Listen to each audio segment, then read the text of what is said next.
o ser anterior. É assim que, pouco a pouco, remontamos ao infinito e à eternidade. É imutável. Se estivesse sujeito a mudanças, as leis que regem o universo não teriam nenhuma estabilidade. É imaterial. Isto é, sua natureza difere de tudo o que chamamos matéria. De outro modo, ele não seria imutável, porque estaria sujeito às transformações da matéria. É único. Se houvesse muitos deuses, não haveria unidade de vistas, nem unidade de poder na ordenação do universo. É onipotente. Porque é único.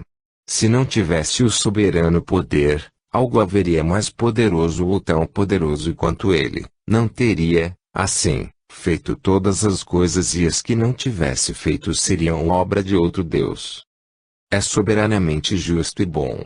A sabedoria providencial das leis divinas se revela nas menores como nas maiores coisas, e essa sabedoria não permite se duvide nem da sua justiça, nem da sua bondade. Panteísmo. 14.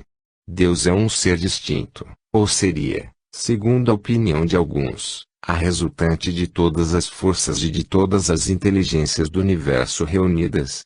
Se fosse assim, Deus não existiria, porque seria efeito e não causa. Ele não pode ser, ao mesmo tempo, uma coisa e outra. Deus existe, disso não podeis duvidar e é o essencial. Crede-me, não vades além. Não vos percais num labirinto de onde não poderíeis sair. Isso não vos tornaria melhores, mas talvez um pouco mais orgulhosos, porque acreditaríeis saber, quando na realidade nada sabeis.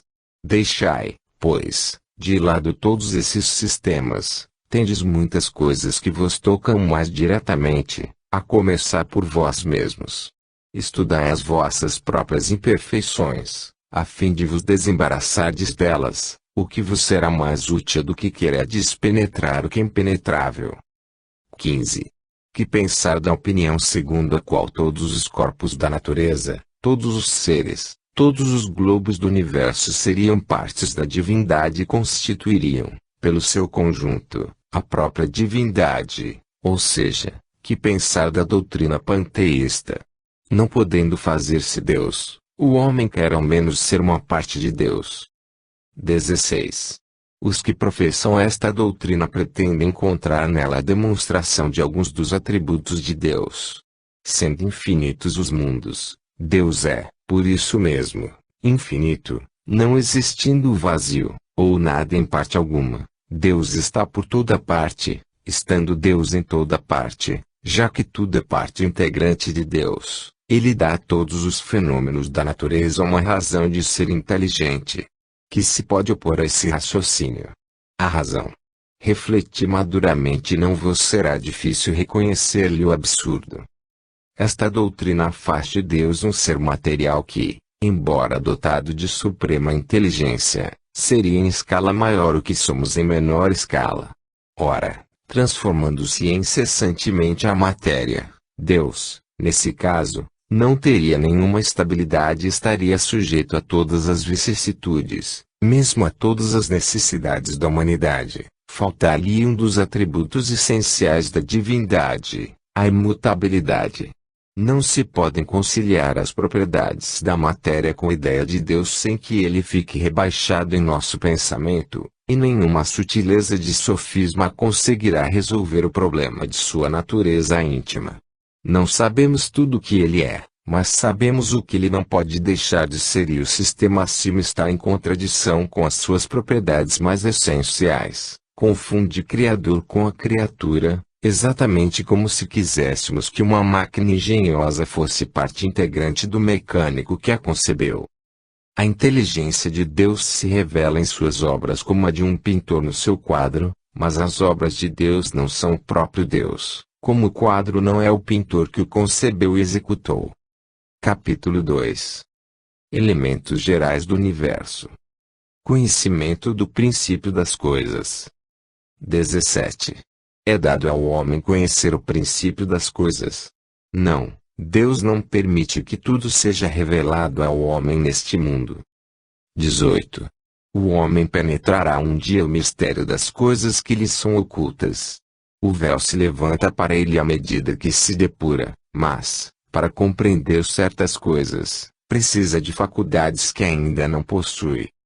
19. Não pode o homem, pelas investigações científicas, penetrar alguns dos segredos da natureza. A ciência lhe foi dada para seu adiantamento em todas as coisas, mas ele não pode ultrapassar os limites fixados por Deus. Quanto mais é concedido ao homem penetrar nesses mistérios, tanto maior deve ser a sua admiração pelo poder e sabedoria do Criador. Mas, seja por orgulho, seja por fraqueza, sua própria inteligência o faz, muitas vezes, joguete de ilusão.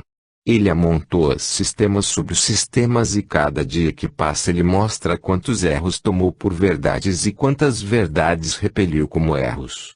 São outras tantas decepções para o seu orgulho. 20. Fora das investigações científicas, pode o homem receber comunicações de ordem mais elevada acerca do que lhe escapa aos testemunhos dos sentidos? Sim, se o julgar útil, Deus pode revelar-lhe aquilo que a ciência não consegue explicar. É por meio dessas comunicações que o homem adquire, dentro de certos limites, o conhecimento do seu passado e do seu destino futuro. Espírito e matéria. 21.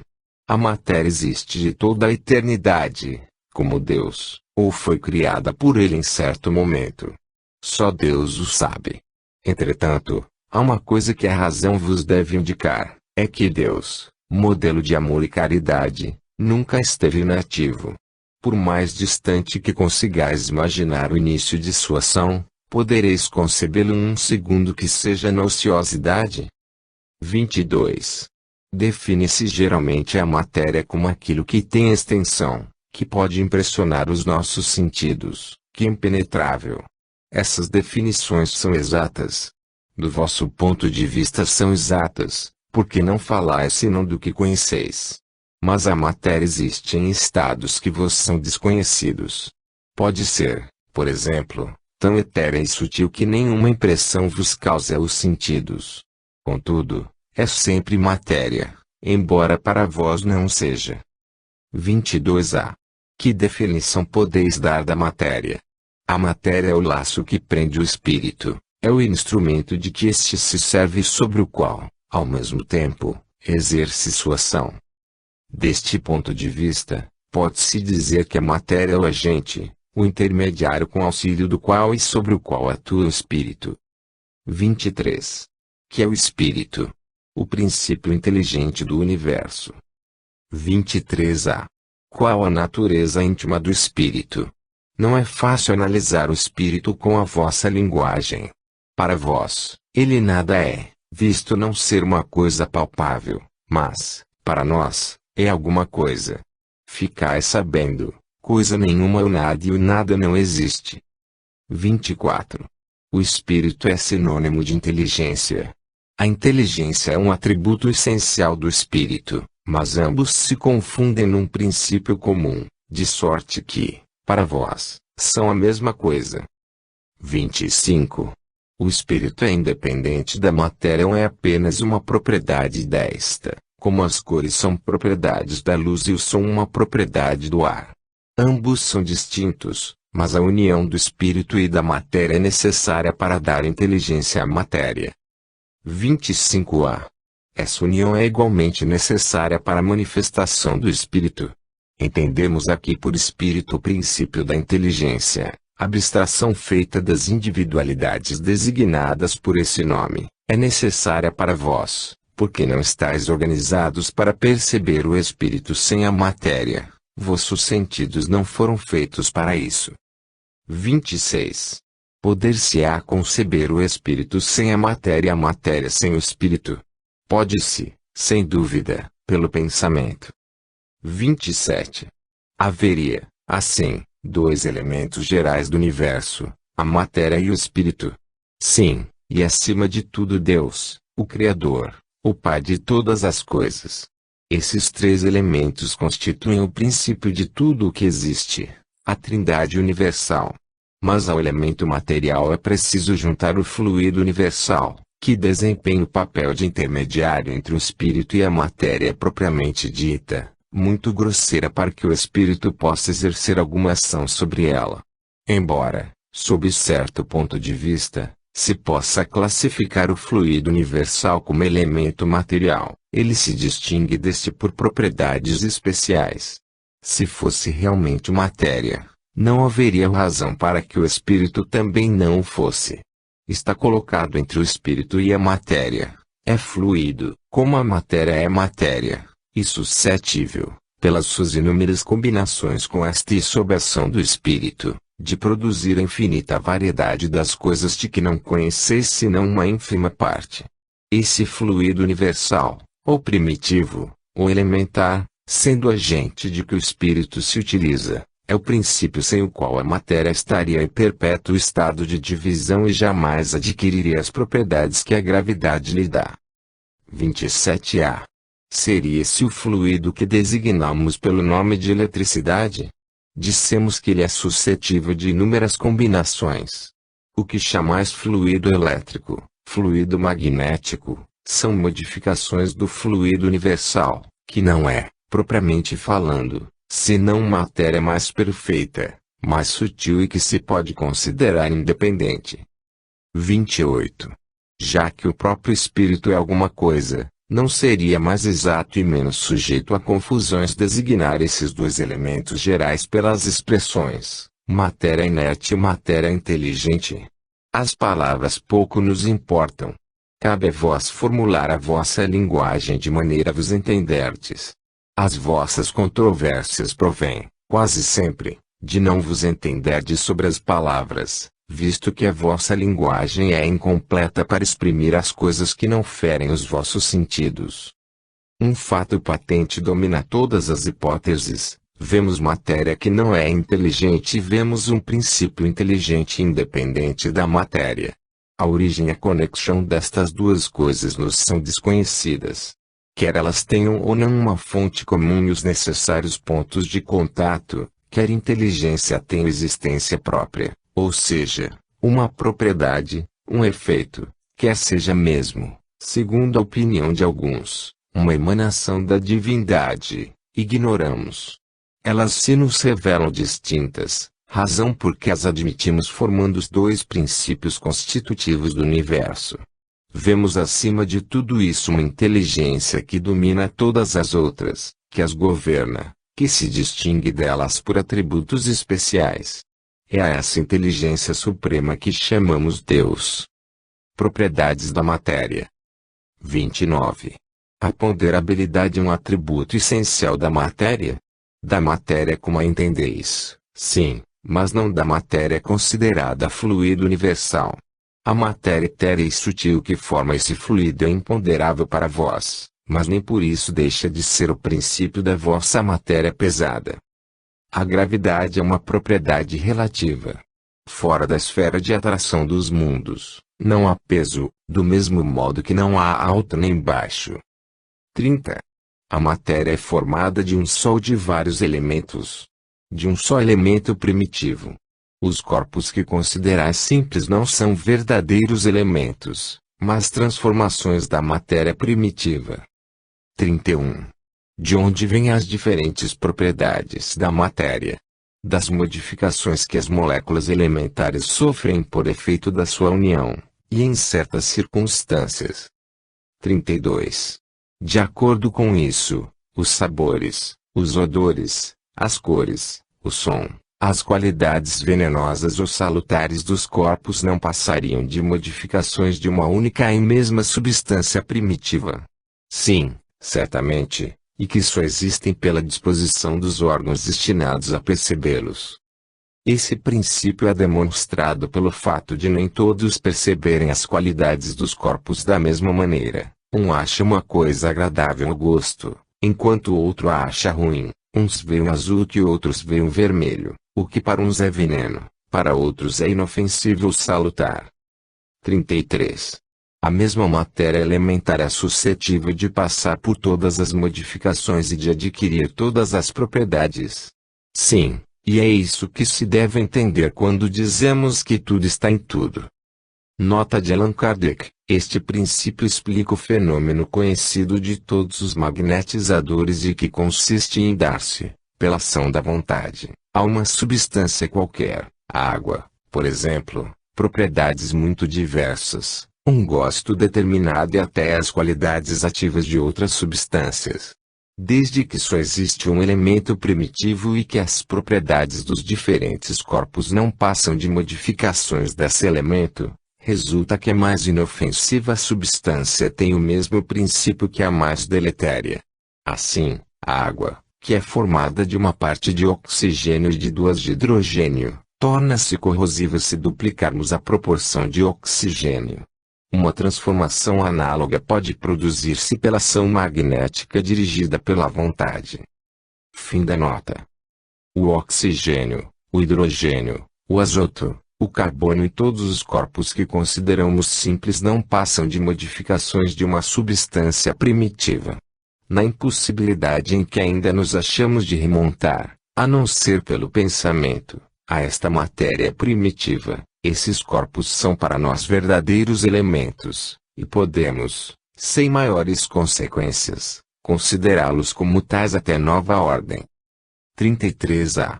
Esta teoria não parece dar razão aos que só admitem na matéria duas propriedades essenciais, a força e o movimento, e que pensam que todas as outras propriedades não passam de efeitos secundários, variando segundo a intensidade da força e a direção do movimento. Essa opinião é exata. Falta somente acrescentar, e segundo a disposição das moléculas, como vês, por exemplo, num corpo opaco que pode tornar-se transparente e vice-versa. 34. As moléculas têm forma determinada. Certamente as moléculas têm uma forma, mas que não podeis apreciar. 34a. Essa forma é constante ou variável. Constante para as moléculas elementares primitivas, mas variável para as moléculas secundárias, que não são mais que aglomerações das primeiras. Porque o que chamais molécula ainda está longe da molécula elementar. Espaço universal. 35. O espaço universal é infinito ou limitado? Infinito. Supõe limites para ele, o que haveria além. Isto te confunde a razão, bem eu sei, no entanto, a razão te diz que não pode ser de outro modo. O mesmo se dá com o infinito em todas as coisas. Não é na vossa pequena esfera que podereis compreendê-lo. Supondo-se um limite ao espaço, por mais distante que o pensamento possa conceber, diz a razão que além desse limite há alguma coisa aí assim, gradativamente, até o infinito, porque, mesmo que essa coisa fosse o vazio absoluto, ainda seria espaço. 36. O vácuo absoluto existe em alguma parte no espaço universal? Não, nada é vácuo. O que te parece vazio está ocupado por uma matéria que escapa aos teus sentidos e aos teus instrumentos. Capítulo 3. Criação. Formação dos mundos. O universo compreende a infinidade dos mundos que vemos e dos que não vemos, todos os seres animados e inanimados, todos os astros que se movem no espaço, assim como os fluidos que o preenchem. 37. O universo foi criado ou existe de toda a eternidade, como Deus. Sem dúvida o universo não pôde fazer-se a si mesmo, e se existisse, como Deus, de toda a eternidade, não poderia ser obra de Deus. A razão nos diz não ser possível que o universo se tenha feito a si mesmo e que, não podendo ser obra do acaso, deve ser obra de Deus. 38. Como Deus criou o universo. Para me servir de uma expressão comum, por sua vontade.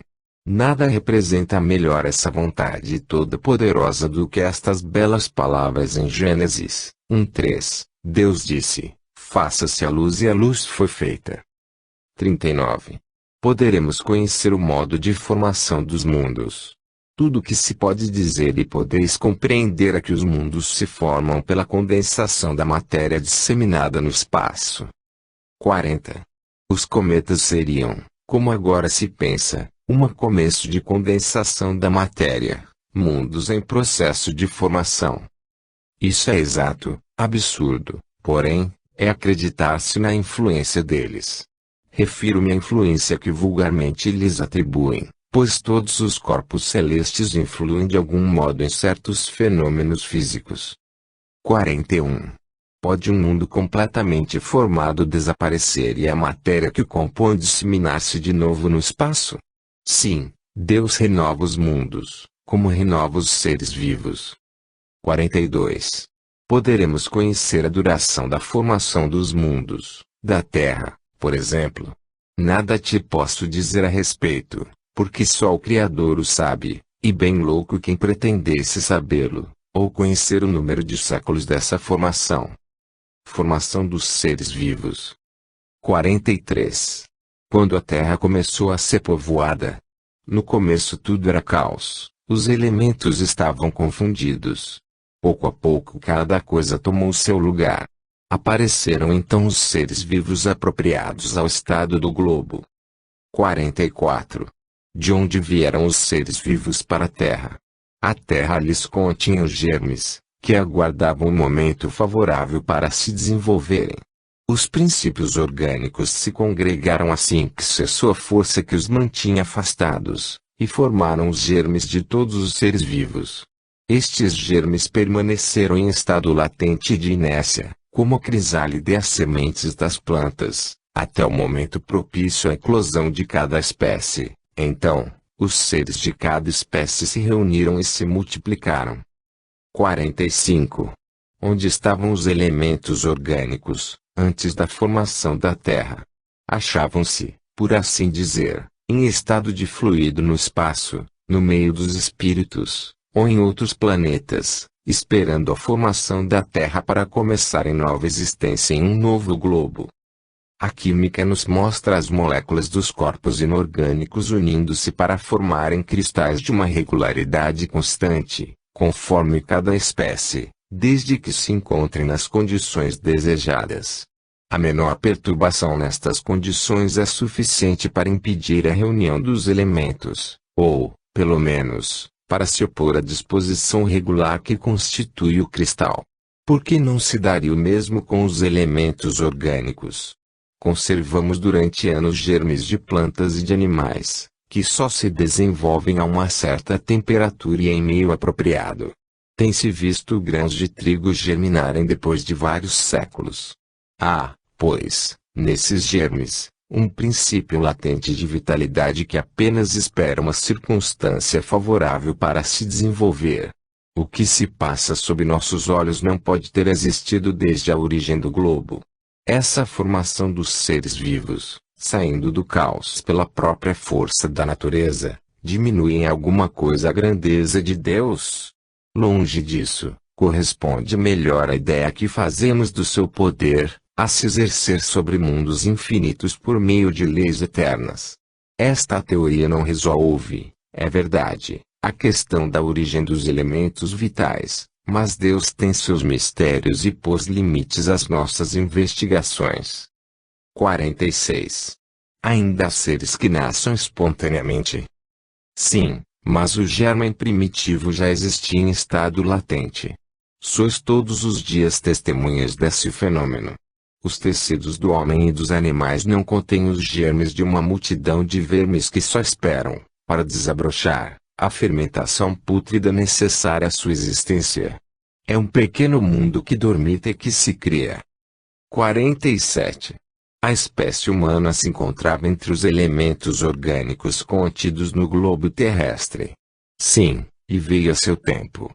Foi isso que levou a se dizer que o homem se formara do lime da terra. 48. Podemos conhecer a época do aparecimento do homem e dos outros seres vivos na terra? Não, todos os vossos cálculos são quiméricos. 49. Se o germen da espécie humana se encontrava entre os elementos orgânicos do globo, porque os homens não mais se formam espontaneamente, como em sua origem. O princípio das coisas está nos segredos de Deus. Entretanto, pode dizer-se que os homens, uma vez espalhados pela terra, absorveram em si mesmos os elementos necessários à sua formação, para os transmitir segundo as leis da reprodução. Deu-se o mesmo com as diferentes espécies de seres vivos. Povoamento da Terra. Adão. 50. A espécie humana começou por um único homem. Não, aquele a quem chamais Adão não foi o primeiro, nem o único a povoar a Terra. 51. Poderemos saber em que época viveu Adão. Mais ou menos naquele assinalais, cerca de 4.000 anos antes do Cristo. O homem, cuja tradição se conservou sob o nome de Adão, foi um dos que sobreviveram, em certa região, alguns dos grandes cataclismos que em diversas épocas abalaram a superfície do globo, e tornou-se o tronco de uma das raças que hoje o povoam. As leis da natureza se opõem a que os progressos da humanidade, constatados muito tempo antes do Cristo, tenham podido realizar-se em alguns séculos, caso o homem não existisse na Terra senão a partir da época assinalada para a existência de Adão. Alguns, e com muita razão, consideram Adão um mito ou uma alegoria, personificando as primeiras idades do mundo. Diversidade das raças humanas. 52. De onde vêm as diferenças físicas e morais que distinguem as variedades de raças humanas na Terra? Do clima, da vida e dos costumes. Dá-se o mesmo com dois filhos da mesma mãe que, educados longe um do outro e de modos diferentes, em nada se assemelharão quanto à moral. 53. O homem surgiu em vários pontos do globo. Sim, e em diversas épocas, e essa é também uma das causas da diversidade das raças. Mais tarde os homens, dispersando-se nos diferentes climas e aliando-se a outras raças, formaram novos tipos. 53a. Essas diferenças constituem espécies distintas. Certamente que não, todos são da mesma família. Porventura as múltiplas variedades de um mesmo fruto as impedem de pertencer à mesma espécie. 54. Se, pois, a espécie humana não procede de um só indivíduo, os homens devem deixar, por isso, de se considerarem irmãos. Todos os homens são irmãos em Deus, porque são animados pelo Espírito e tendem para o mesmo fim. Quereis sempre tomar as palavras ao pé da letra. Pluralidade dos mundos. 55. Todos os globos que circulam no espaço são habitados. Sim, e o homem da Terra está longe de ser, como se supõe, o primeiro em inteligência, em bondade e em perfeição. Entretanto, há homens que se julgam muito fortes e pretendem que só este pequeno globo tem o privilégio de abrigar seres racionais. Orgulho e vaidade. Acreditam que Deus criou o universo só para eles. Deus povoou os mundos de seres vivos, e todos concorrem para o objetivo final da providência. Acreditar que os seres vivos estejam limitados a um único ponto que habitamos no universo seria pôr em dúvida a sabedoria de Deus, que não fez coisa alguma inútil. Ele deve ter dado a cada um desses mundos uma destinação mais séria do que a de nos recrearem à vista. Nada, aliás, nem na posição, nem no volume, nem na constituição física da Terra pode levar-nos à suposição de que só ela goze do privilégio de ser habitada, com exclusão de tantos milhares de mundos semelhantes. 56. A constituição física dos diferentes globos é a mesma. Não, eles não se assemelham de forma alguma. 57. Não sendo a mesma para todos a constituição física dos mundos, deve-se concluir que têm organizações diferentes os seres que os habitam. Sem dúvida, como entre vós os peixes são feitos para viver na água e os pássaros no ar. 58. Os mundos mais afastados do Sol estarão privados de luz e calor, já que o Sol apenas se mostra a eles com a aparência de uma estrela. Pensais então que não há outras fontes de luz e calor além do Sol? Não tendes em conta a eletricidade que, em certos mundos, desempenha um papel que desconheceis e bem mais importante do que na Terra. Além disso, não dissemos que todos os seres veem da mesma maneira que vós e com órgãos de conformação idêntica dos vossos. As condições de existência dos seres que habitam os diferentes mundos devem ser apropriadas ao meio em que são chamados a viver. Se nunca tivéssemos visto peixes, não compreenderíamos que alguns seres pudessem viver dentro da água. Assim acontece com outros mundos, que provavelmente contêm elementos que desconhecemos. Não vemos na Terra as longas noites polares iluminadas pela eletricidade das auroras boreais? Que há de impossível no fato de a eletricidade, em certos mundos, ser mais abundante do que na Terra e desempenhar neles um papel geral, cujos efeitos não podemos compreender. Esses mundos podem, pois, conter em si mesmos as fontes de calor e de luz necessárias aos seus habitantes. Considerações e concordâncias bíblicas referentes à criação. 59. Os povos formaram ideias muito divergentes sobre a criação, de acordo com as luzes que possuíam. Apoiada na ciência, a razão reconheceu a inverossimilhança de algumas teorias. A que os espíritos nos oferecem confirma a opinião há muito tempo admitida pelos homens mais esclarecidos. A objeção que se pode fazer a essa teoria é a de estar em contradição com o texto dos livros sagrados. Contudo, um exame sério mostrará que essa contradição é mais aparente do que real e que resulta da interpretação dada ao que muitas vezes só tinha sentido alegórico. A questão do primeiro homem, na pessoa de Adão, como o único tronco da humanidade, não é a única sobre a qual as crenças religiosas tiveram que se modificar. O movimento da Terra apareceu, em determinada época, de tal modo em oposição ao texto sagrado que não houve gênero de perseguições a que essa teoria não tivesse servido de pretexto. E, no entanto, a Terra gira, apesar dos anatemas, não podendo ninguém hoje contestá-lo sem ofender a sua própria razão. Diz também a Bíblia que o mundo foi criado em 6 dias e fixa a época da criação em cerca de 4.000 anos antes da era cristã. Antes disso a Terra não existia, foi tirada do nada. O texto é formal. E eis que a ciência positiva, a ciência inexorável, vem provar o contrário. A formação do globo está escrita em caracteres indeléveis no mundo fóssil. E está provado que os 6 dias da criação indicam outros tantos períodos, cada um, talvez, de muitas centenas de milhares de anos. Isto não é um sistema, uma doutrina, uma opinião isolada, é um fato tão seguro como o do movimento da Terra e que a teologia não pode negar-se a admitir, prova evidente do erro a que se está sujeito a cair, quando se tomam ao pé da letra as expressões de uma linguagem quase sempre figurada. Dever-se-á por isso concluir que a Bíblia é um erro. Não, mas que os homens se equivocaram ao interpretá-la. Escavando os arquivos da Terra, a ciência descobriu a ordem em que os diferentes seres vivos apareceram na sua superfície, e essa ordem está de acordo com a indicada em Gênesis, com a diferença de que esta obra, em vez de ter saído milagrosamente das mãos de Deus, em algumas horas, realizou-se, sempre pela sua vontade, mas segundo a lei das forças da natureza, em alguns milhões de anos. Deus se tornou, por isso, menor e menos poderoso.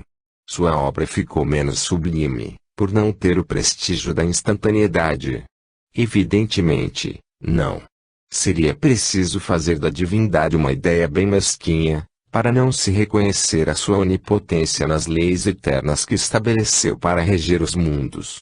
A ciência, longe de desmerecer a obra divina, nula mostra sob um aspecto mais grandioso e mais conforme às noções que temos do poder e da majestade de Deus, pela razão mesma de ela se ter realizado sem derrogar as leis da natureza. A ciência, de acordo neste ponto com Moisés, coloca o homem em último lugar na ordem da criação dos seres vivos.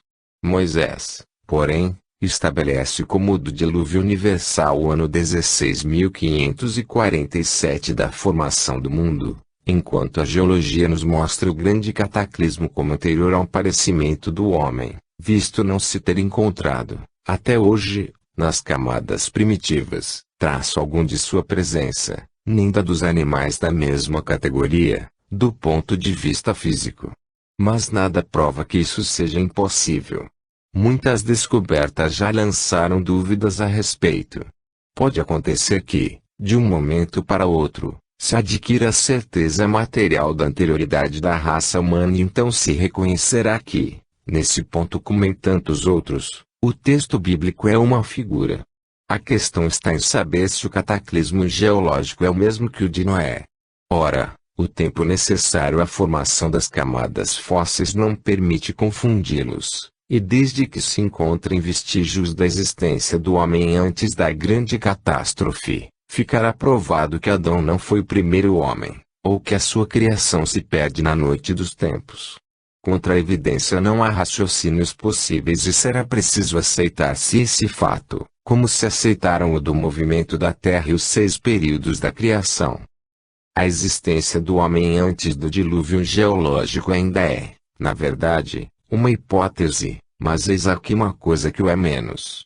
Admitindo-se que o homem tenha aparecido pela primeira vez na Terra 4.000 anos antes do Cristo e que, 1.650 anos mais tarde, toda a raça humana foi destruída, com exceção de uma única família, conclui-se que o povoamento da Terra data apenas de Noé, ou seja, de 2.350 anos antes da nossa era.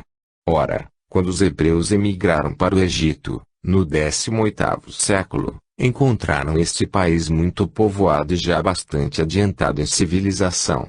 A história prova que, nessa época, a Índia e outros países eram igualmente florescentes, mesmo sem se levar em conta a cronologia de certos povos, que remonta a uma época muito mais afastada.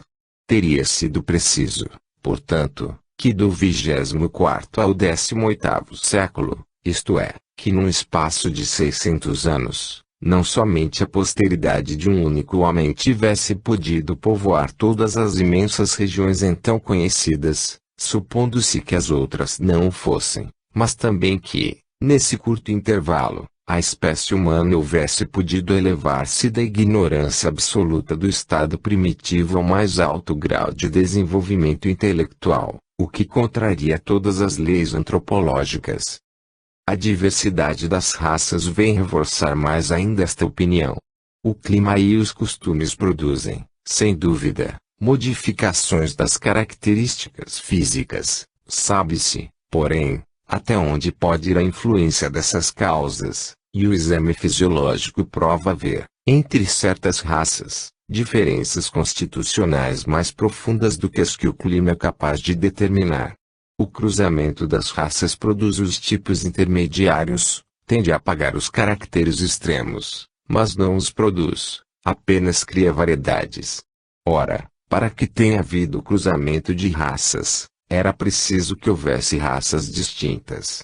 Como, então, explicar a sua existência, dando-lhes um tronco comum e, sobretudo, tão próximo?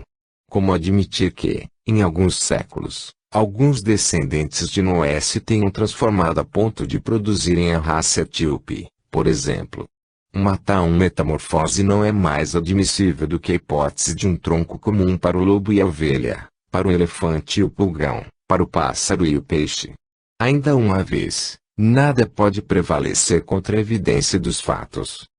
Tudo se explica, ao contrário, admitindo-se que a existência do homem é anterior à época que lhe é vulgarmente assinalada, que diversas são as origens, que Adão, vivendo há 6.000 anos, tenha povoado uma região ainda desabitada, que o dilúvio de Noé foi uma catástrofe parcial, confundida com o cataclismo geológico, levando-se em conta, finalmente, a forma alegórica peculiar ao estilo oriental, a qual se encontra nos livros sagrados de todos os povos. Por isso é prudente não contestar com tanta leviandade as doutrinas que, cedo ou tarde, como tantas outras, podem desmentir os que as combatem. As ideias religiosas, longe de perderem alguma coisa, se engrandecem quando caminham ao lado da ciência. Esse é o único meio de não mostrarem um lado vulnerável ao ceticismo. Capítulo 4. Princípio vital.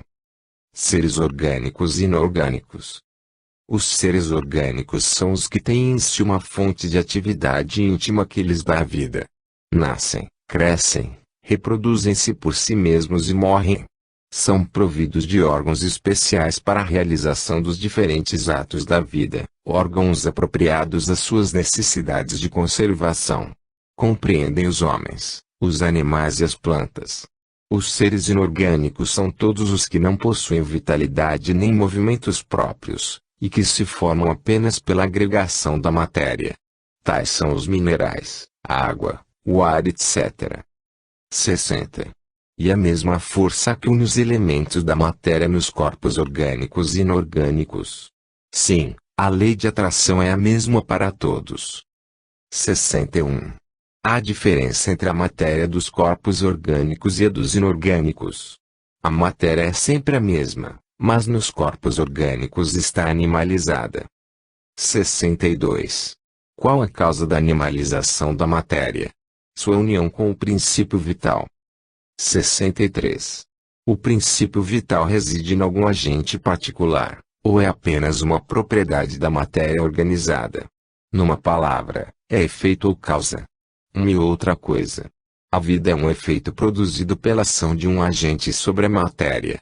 Esse agente, sem a matéria, não é a vida, do mesmo modo que a matéria não pode viver sem esse agente. Ele dá a vida a todos os seres que o absorvem e o assimilam. 64. Vimos que o espírito e a matéria são dois elementos constitutivos do universo. O princípio vital formaria um terceiro. É, sem dúvida, um dos elementos necessários à constituição do universo, mas que também tem sua origem na matéria universal modificada. É, para vós, um elemento, como o oxigênio e o hidrogênio, que, entretanto, não são elementos primitivos, pois que tudo isso resulta de um mesmo princípio. 64a. Parece resultar daí que a vitalidade não tem seu princípio num agente primitivo distinto, mas numa propriedade especial da matéria universal, devido a certas modificações. Isso é consequência do que dissemos. 65. O princípio vital reside num dos corpos que conhecemos. Ele tem sua fonte no fluido universal. É o que chamais fluido magnético, ou fluido elétrico animalizado. É o intermediário, o laço entre o espírito e a matéria. 66. O princípio vital é o mesmo para todos os seres orgânicos. Sim, modificados segundo as espécies. É ele que lhes dá movimento e atividade e os distingue da matéria inerte, pois o movimento da matéria não é a vida, ela recebe esse movimento, não o dá. 67. A vitalidade é um atributo permanente do agente vital ou somente se desenvolve pelo funcionamento dos órgãos? Só se desenvolve com o corpo. Não dissemos que esse agente sem a matéria não é a vida. É preciso a união das duas coisas para produzir a vida. 67a. Pode-se dizer que a vitalidade se acha em estado latente, quando o agente vital não está unido ao corpo. Sim, é isso. O conjunto dos órgãos constitui uma espécie de mecanismo que recebe sua impulsão da atividade íntima ou princípio vital que neles existe. O princípio vital é a força motriz dos corpos orgânicos. Ao mesmo tempo que o agente vital dá impulsão aos órgãos, a ação destes entretém e desenvolve a atividade do agente vital, mais ou menos como o atrito produz calor. A vida e a morte. 68. Qual a causa da morte nos seres orgânicos? Esgotamento dos órgãos. 68a. Poder-se-ia comparar a morte à cessação do movimento numa máquina desorganizada? Sim, se a máquina não está bem montada, a mola se parte, se o corpo está enfermo, a vida se extingue. 69. Porque uma lesão do coração, mais do que a de quaisquer outros órgãos, causa morte. O coração é uma máquina de vida, mas não é o único órgão cuja lesão ocasiona a morte. Ele não é mais que uma das engrenagens essenciais. 70. Em que se transformam a matéria e o princípio vital dos seres orgânicos quando eles morrem? A matéria inerte se decompõe e vai formar novos organismos.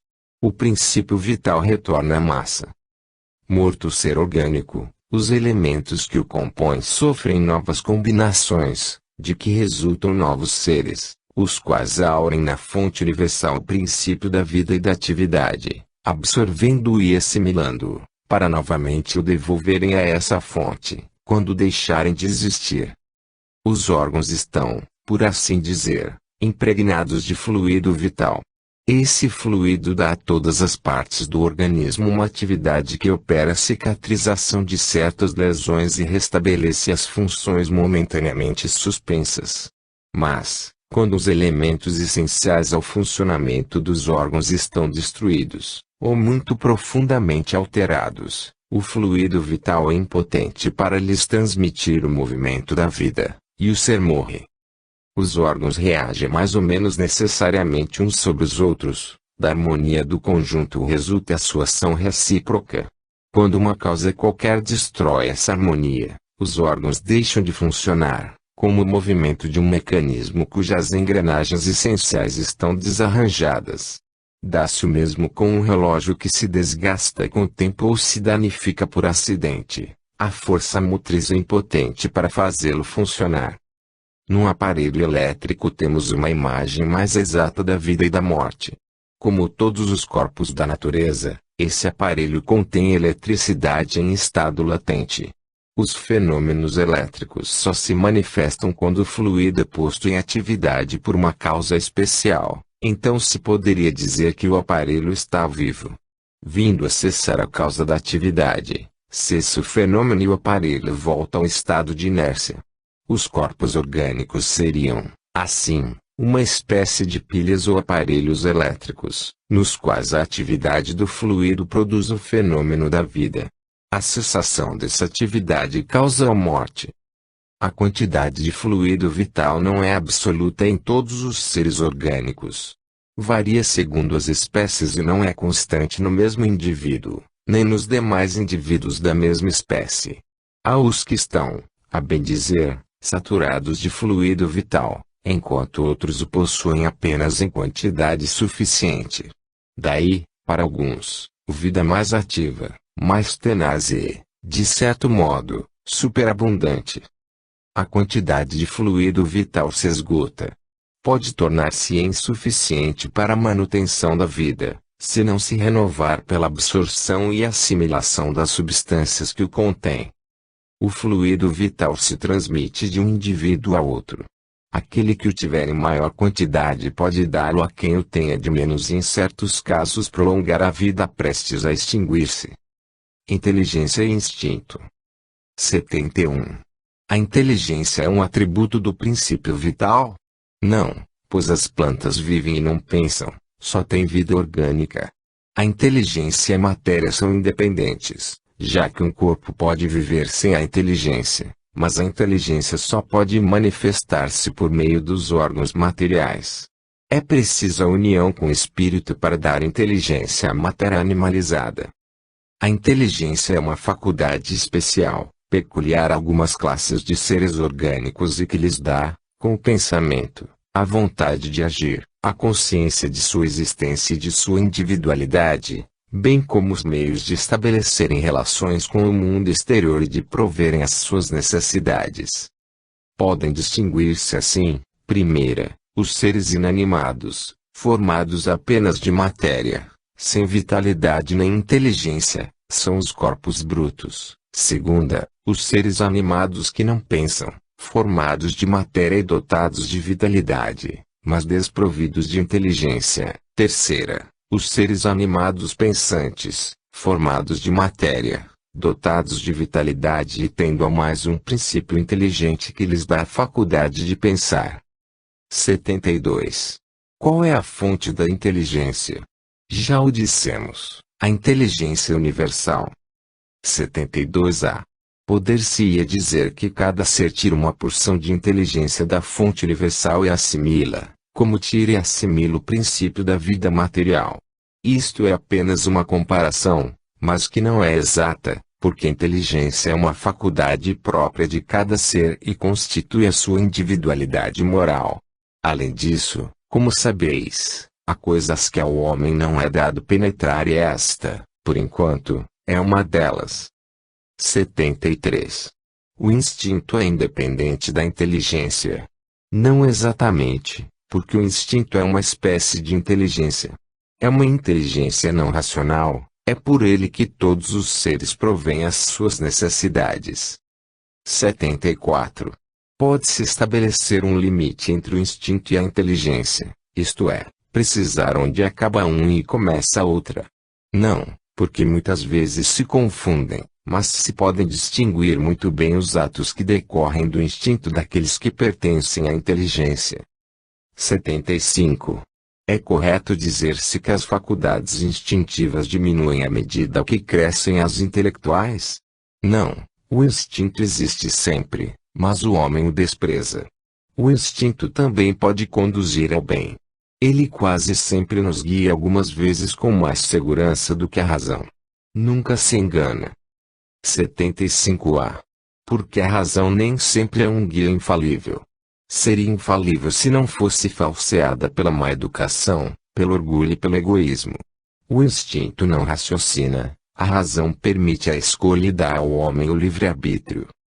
O instinto é uma inteligência rudimentar, que difere da inteligência propriamente dita por serem quase sempre espontâneas as suas manifestações, ao passo que as da inteligência resultam de uma combinação e de um ato deliberado. O instinto varia em suas manifestações, conforme as espécies e suas necessidades. Nos seres que têm a consciência e a percepção das coisas exteriores, ele se alia à inteligência, isto é, à vontade e à liberdade. Livro 2. Mundo espiritual ou dos espíritos. Capítulo 1. Espíritos. Origem e natureza dos espíritos. 76. Que definição se pode dar dos espíritos? Pode-se dizer que os espíritos são os seres inteligentes da criação. Povoam o universo, fora o mundo material. Nota: a palavra espírito é empregada aqui para designar as individualidades dos seres extracorpóreos e não mais o elemento inteligente universal. Allan Kardec. 77. Os espíritos são seres distintos da divindade, ou seriam apenas emanações ou porções da divindade e, por isto, chamados filhos de Deus? Meu Deus! São obra sua, exatamente como um homem que faz uma máquina. Essa máquina é obra do homem, e não o próprio homem. Sabes que o homem, quando faz alguma coisa bela e útil, chama-lhe sua filha, sua criação. Pois bem, o mesmo se dá com relação a Deus. Somos seus filhos, pois somos obra sua. 78. Os espíritos tiveram princípio ou existem, como Deus, de toda a eternidade.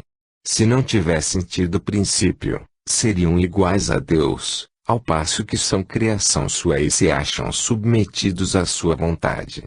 Deus existe de toda a eternidade, é incontestável. Quanto, porém, ao modo como ele nos criou, nada sabemos. Podes dizer que não tivemos princípio se por isto entenderes que, sendo eterno, Deus há de ter criado incessantemente. Mas quando e como ele criou cada um de nós, eu te repito, ninguém o sabe, eis o mistério. 79. Visto que há dois elementos gerais no universo, o elemento inteligente e o elemento material, poder-se-á dizer que os espíritos são formados do elemento inteligente, como os corpos inertes são formados do elemento material. Evidentemente, os espíritos são a individualização do princípio inteligente, como os corpos são a individualização do princípio material. A época e o modo dessa formação é que são desconhecidos. 80. A criação dos espíritos é permanente ou só ocorreu na origem dos tempos? É permanente, isto é, Deus jamais deixou de criar. 81. Os espíritos se formam espontaneamente ou procedem uns dos outros. Deus os cria, como a todas as outras criaturas, pela sua vontade. Mas, repito ainda uma vez, a origem deles é mistério. 82. É correto dizer-se que os espíritos são imateriais? Como se pode definir uma coisa, quando faltam termos de comparação e com uma linguagem deficiente? Um cego de nascença pode definir a luz. Imaterial não é bem o termo, incorpóreo seria mais exato, pois deves compreender que, Sendo uma criação, o espírito há de ser alguma coisa. É a matéria quintessenciada, mas sem analogia para vós, e tão etérea que não pode ser percebida pelos vossos sentidos. Dizemos que os espíritos são imateriais porque a sua essência difere de tudo o que conhecemos sob o nome de matéria. Um povo de cegos não teria termos para exprimir a luz e seus efeitos. O cego de nascença julga ter todas as percepções pelo ouvido, pelo olfato, pelo paladar e pelo tato. Não compreende as ideias que lhe seriam dadas pelo sentido que lhe falta. Do mesmo modo, em relação à essência dos seres sobre-humanos, somos verdadeiros cegos. Não os podemos definir senão por meio de comparações sempre imperfeitas, ou por um esforço da nossa imaginação.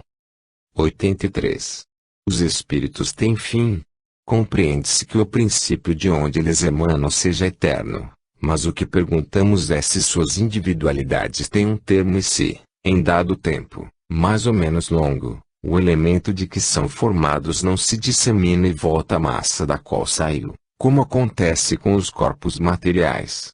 É difícil compreender que uma coisa que teve começo não possa ter fim. Há muitas coisas que não compreendeis porque a vossa inteligência é limitada, mas isso não é razão para se repelirdes. A criança não compreende tudo que seu pai compreende, nem o ignorante tudo que compreende o sábio. Dissemos que a existência dos espíritos não tem fim, é tudo quanto podemos dizer por enquanto.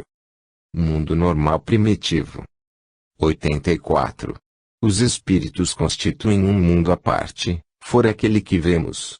Sim, o mundo dos espíritos, ou das inteligências incorpóreas. 85. Qual dos dois, o mundo espiritual ou o mundo corpóreo, é o principal na ordem das coisas? O mundo espiritual, que preexiste e sobrevive a tudo. 86. O mundo corpóreo poderia deixar de existir, ou nunca ter existido, sem que isso alterasse a essência do mundo espiritual?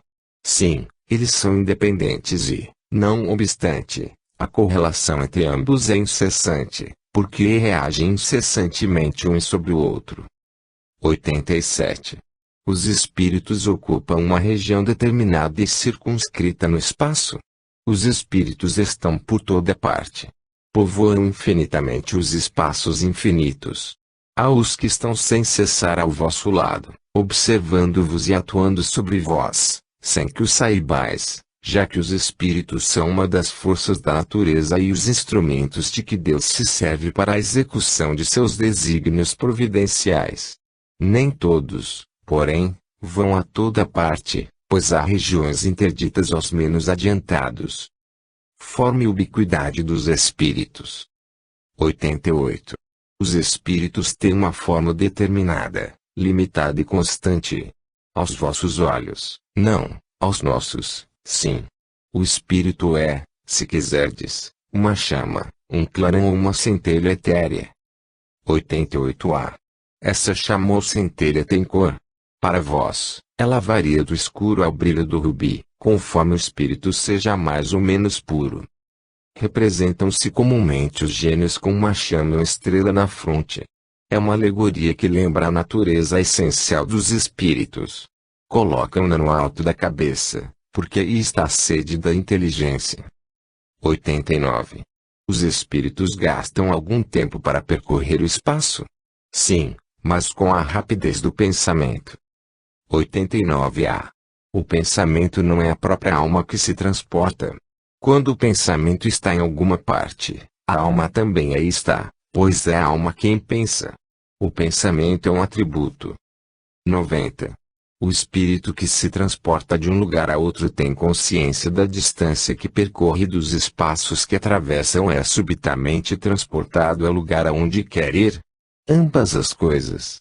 O espírito pode perfeitamente, se o quiser, dar-se conta da distância que percorre, mas essa lembrança pode desaparecer completamente. Isso depende da sua vontade, bem como da sua natureza mais ou menos depurada.